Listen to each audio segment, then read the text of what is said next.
السلام علیکم دوستو، آپ دیکھ رہے ہیں انفو ایٹ جواد۔ 16ویں صدی کی ایک پینٹنگ جس میں 500 قبل مسیح میں ایک بدعنوان زندہ جج سیسمینس کی کھال اتارتے دکھایا گیا ہے۔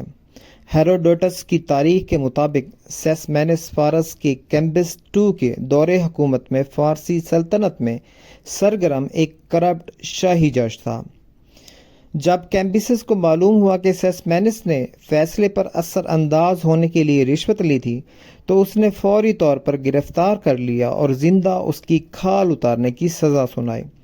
اس نے پھٹے ہوئے سیسمینس کی جلد کو چمڑے کی پٹیوں میں کاٹا تھا۔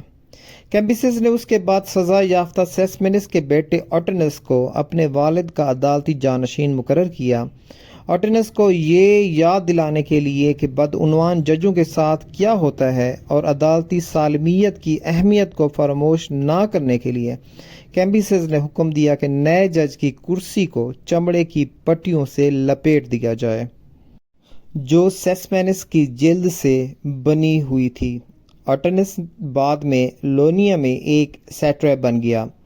کیمبسس نے اوٹینس کو خبردار کیا کہ وہ کرسی کے چمڑے کے ماخذ کو مسلسل ذہن میں رکھے جس پر وہ جان بوجھ کر اپنا فیصلہ سنانے کے لیے بٹھایا جائے گا۔ اوٹینس اپنے غور و فکر میں ہمیشہ یہ یاد رکھنے پر مجبور تھا کہ وہ ہمیشہ اپنے سزا پانے والے باپ کی جلد پر بیٹھا رہتا تھا۔ اس سے اس کی تمام سماعتوں، غور و فکر اور جملوں میں انصاف اور مساوات کو یقینی بنانے میں مدد ملی۔